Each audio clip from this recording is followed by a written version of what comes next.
작심삼일이라는 말을 가끔씩 하죠. 마음을 굳게 먹고 뭔가 좀 새로운 삶을 살겠다고 결심한 것이 얼마 가지 않아서 깨질 때 이런 말을 합니다. 벌써 금년도 반년이 지나가고 있습니다. 연초에 우리가 결단했던 것, 마음을 굳게 먹었던 그것이 과연 잘 실천되고 있는지를 한번 돌아볼 때가 지금쯤이라고 생각이 듭니다.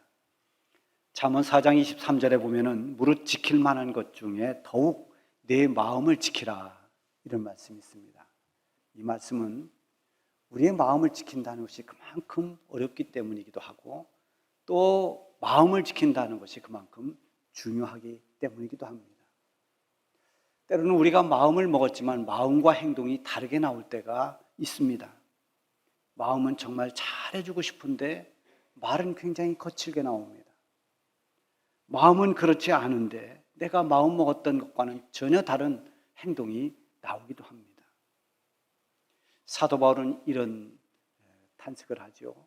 내가 원하는 바 선은 행하지 아니하고 도리어 원치 아니하는 바 악을 행하는도다. 육신을 가지고 있는 인간의 한계가 어떠한가를 잘 말해주고 있는 것입니다.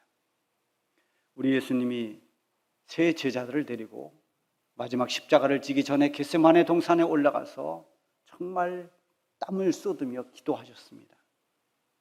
너희는 여기서 깨어 기도하라 하신 후에 몇 발자국 더 앞에 가서 기도하시던 주님이 돌아와 보니까 제자들이 자고 있습니다. 그때 예수님께서 시몬 베드로에게 이렇게 말씀하십니다. 시몬아, 자느냐? 내가 1시간도 나와 깨어 있을 수가 없더냐? 시험에 들지 않게 깨어 기도하라. 마음에는 원이로되 육신이 약하도다. 예수님이 이렇게 말씀하셨어요. 하나님의 은혜와 능력을 입지 않는 인간의 의지, 인간의 마음, 얼마나 무너지기 쉽고 깨지기 쉬운가를 경고하신 것입니다. 그런데 이 말씀을 하신 지 그리 오래되지 않아서 베드로는 예수님을 3번이나 부인하고 맙니다. 베드로의 마음은 정말 주님을 사랑합니다. 주님이 가시는 길이라면 어디라도 목숨까지라도 버리면서 주님을 따르고 싶은 것이 베드로의 마음입니다. 그런데 그 결단했던 베드로의 마음이 한순간에 깨집니다. 그리고 마음과는 달리 예수님을 모른다고 3번이나 부인했습니다.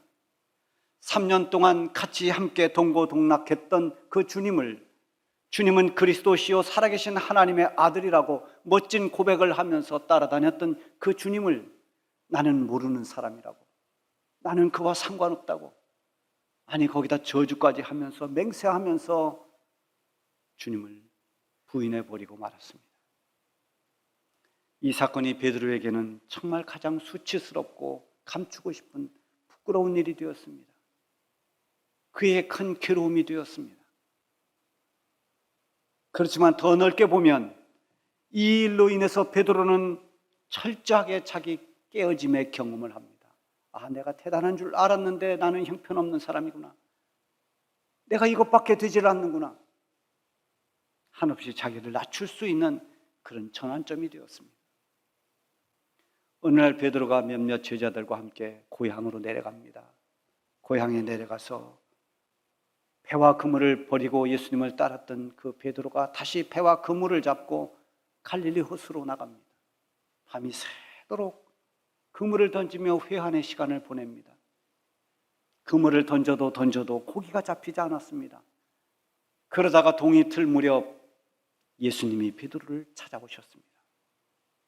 예수님은 숯불에 구운 생선과 떡을 준비해 놓고 제자들에게 초반을 먹으라 말씀하십니다. 예수님이 베드로와 거기 함께 있는 제자들에게 떡과 생선을 떼어주십니다.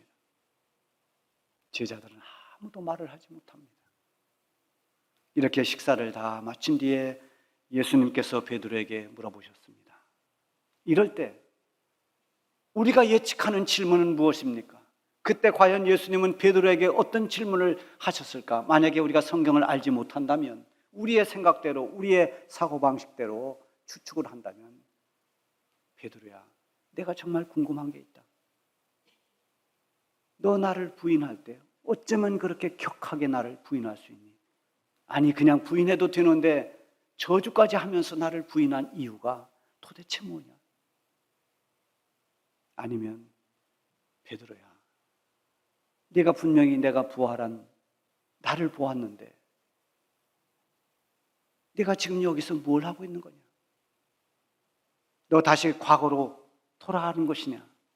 아마 이런 질문들을 하지 않았을까? 우리는 그런 추측을 합니다. 그러나 예수님은 베드로에게 지적하듯이 하는 질문은 전혀 하지 않으십니다. 그리고 뜻밖의 질문을 하셨습니다. 요한의 아들 시몬아, 네가 이 사람들보다 나를 더 사랑하느냐? 베드로는 예, 그렇습니다, 주님. 주님을 사랑하는 것 주님이 아십니다. 예수님이 또 묻습니다. 요한의 아들 시몬아, 네가 나를 사랑하느냐? 베드로는 또 대답합니다. 예, 그렇습니다, 주님. 주님 사랑합니다. 주님 아시죠? 세 번째 또 물었습니다. 반복해서 묻습니다. 요한의 아들 시몬아, 네가 나를 사랑하느냐? 세 번 모두 공통적으로 물었던 질문이 네가 나를 사랑하느냐라는 것입니다. 우리 주님은 주님 품에 돌아온 사람들에게 과거를 캐묻지 않습니다. 형사가 범인을 취조하듯이 취조하지 않습니다. 판사가 판결을 내리듯이 그렇게 심판하지 않습니다. 마치 돌아온 탕자를 받아준 아버지처럼 그렇게 용서하시고 받아주시고 품어주시는 분이 주님이십니다. 뿐만 아니라 이제는 당당한 아들로서 살아가도록, 주님의 자녀로 그리스도인으로 살아가도록 그 삶을 도와주시는 분이 주님이십니다. 예수님이 베드로와 제자를 부르신 이유가 무엇입니까? 세상에서 제자의 사명을 감당하게 하려는 것입니다. 주님의 뒤를 따라가면서 주님이 계시지 않는 그때에도 주님이 못한 사명을 감당하면서 살아가도록 그들을 부르셨습니다. 하나님께서 저와 여러분을 택하고 부르신 이유는 무엇입니까? 우리가 이 세상을 살아가면서 그리스도인의 삶을 살라고 우리를 부르셨습니다. 우리 각자의 은사와 사명은 다 다르지만 그것을 가지고 부름받은, 구원받은 하나님의 사람들로 살아가도록, 우리 주님을 따라 살아가도록, 그런 그리스도인의 삶을 살도록 우리를 부르신 것입니다.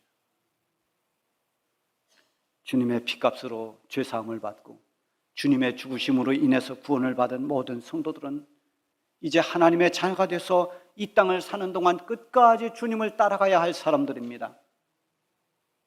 우리는 그 어떤 것도 따라갈 다른 것이 없습니다. 주님을 따라 사는 성도로 살아야 됩니다. 이렇게 주님을 따르며 그리스도인의 사명을 감당하는데 가장 필요한 것이 무엇입니까? 주님은 베드로에게 그걸 물은 것입니다. 네가 나를 사랑하느냐? 주님을 사랑하는 것입니다. 과거가 문제가 아닙니다. 우리의 과거는 여러 가지 허물과 죄로 얼룩져 있을 수 있습니다. 온갖 세속적인 것으로 가득 차 있을 수도 있습니다. 그러나 이제 우리는 제자의 삶을 살아가느냐, 그리스도인으로서 구원받은 사람으로서 하나님의 거룩한 성도로서 이 땅을 얼마나 사명을 감당하며 사느냐가 중요한 것입니다.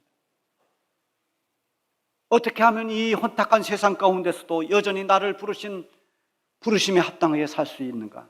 어떻게 하면 우리의 마음과 시선을 세상에 뺏기지 않고 나를 구원해 주신 주님을 바라보면서 주님을 따라갈 수 있느냐? 이것이 중요한 것입니다. 그러기 위해서는 주님을 사랑하는 것이 필요합니다.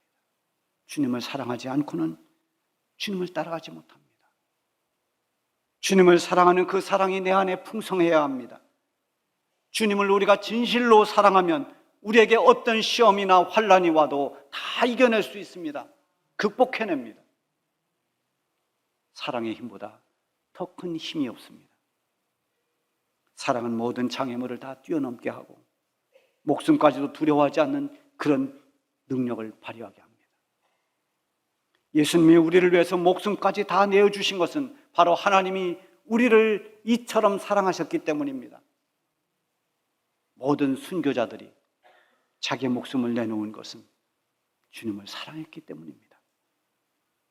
우리의 신앙생활도 주님을 사랑하는 것으로부터 출발되면 무엇이든지 감당하게 됩니다. 오늘이 우리 교회 사랑 실천주일입니다. 아름다운 성전을 짓고 지금처럼 이렇게 좋은 여건에서 하나님을 예배하는 이런 일은 우리에게 큰 은혜고 축복입니다. 그래서 우리가 함께 이 성전을 짓는 일에 누구만이 아닌 우리 모든 성도들이 함께 감당해 나가자고 그런 의미로 시작을 했습니다. 처음 이곳에 이사 와서 레스토랑을 리모델링해서 예배당을 건축했습니다. 그때 리모델링 건축이 끝나고 얼마 되지 않아서 등록한 한 분이 늘 그런 말씀하셨어요. 나는 이 다 차려놓은 밥상에 그저 수저만 얹는 것 같아서 건축하며 아무나 수고도 없이 와서 누리기만 해서 너무 죄송한 마음이다. 그러고 세월이 많이 흘렀습니다. 큰 마음으로 정말 헌신했습니다. 그런 마음으로 섬겼습니다. 이게 주님 사랑하는 것이고 이게 교회를 사랑하는 것입니다. 교회의 사랑의 근본은 주님을 사랑하는 데 있습니다. 주님을 사랑하게 되면 교회를 사랑하게 되고 성도를 사랑하게 됩니다. 주님과 관계된 모든 것을 주님을 사랑하기 때문에 그것도 사랑하게 되는 것입니다. 또한 모든 것이 사랑으로 할 때 진심으로 할 수 있습니다. 오늘 본문을 통해서 사랑으로 감당할 수 있는 두 가지를 살펴보려고 합니다. 그 첫 번째는 사랑으로 할 때 어떤 역경도 극복해낸다는 것입니다. 18절 말씀에 보면 내가 진실로 진실로 내게 이르노니 네가 젊어서는 스스로 띠띠고 원하는 곳으로 다녔거니와 늙어서는 네 팔을 벌리리니 남이 네게 띠띠우고 원하지 아니하는 곳으로 데려가리라. 이 말씀이 어떤 의미인지 그 다음에 나오는 19절에 설명이 되어 있습니다.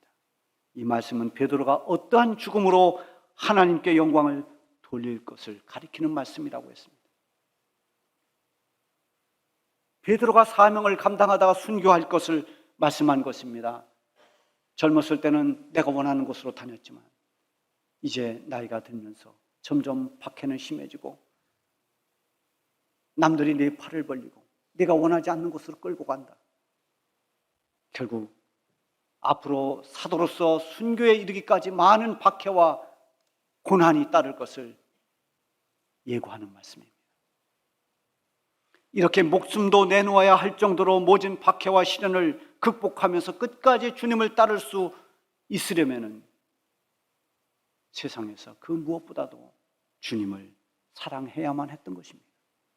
그래서 우리 주님은 내가 다른 사람보다 나를 더 사랑하느냐라고 물으셨습니다. 정말 내가 나를 가장 사랑할 수 있느냐? 지난 3월 부흥회 때 우리에게 주승종 목사님이 강사로 와서 설교를 할 때 할아버지 주기철 목사님이 정말 순교를 해서 하나님께 영광이 되었지만 가족들에게는 너무너무 고통이었던 그것이 섭섭했다고 그런 간증을 했습니다. 그것이 가족으로서 자손으로서 늘 서운한 마음이었는데 어느 날 주기철 목사님이 가족들에게 쓴 그 편지를 읽으면서 모든 걸 다 이해하게 되고 감동을 받았다. 그런 이야기를 했습니다. 그러면서 그 편지의 글을, 그 내용을 다 읽어주었습니다. 우리는 그 글을 읽으면서 공감했습니다. 아들로서, 남편으로서, 아비로서 그 사랑의 마음이 편지 속에 절절히 녹아있는 것을 우리는 느꼈습니다. 그래서 함께 은혜를 나눴습니다. 그렇게 가족을 사랑하고 그렇게 가족을 걱정하고 그렇게 가족을 아꼈는데 그럼에도 불구하고 그보다 더 주님을 사랑했기 때문에 기꺼이 순교의 길을 가신 것입니다. 주기철 목사님의 순교는 한 사람의 순교로 끝나지 않고 우리 한국교회의 부흥을 일으키는 그런 순교의 피가 되었습니다. 모든 성도들의 본이 되어지는 그런 꺼지지 않는 불꽃이 되었습니다. 성경에 나오는 다윗도 하나님께 철저히 순종하고 하나님의 뜻을 따라 살 수 있었던 것도 그가 누구보다도 하나님을 사랑했기 때문입니다. 그 사랑 때문에 하나님 마음에 합한 그런 사람이 되었습니다. 시편 18편 1절에 보면 그의 고백이 나옵니다. 나의 힘이신 여호와여, 내가 주를 사랑하나이다. 내가 주를 사랑하나이다. 여러분에게도 주님을 사랑하는 이런 사랑이 있기를 바랍니다.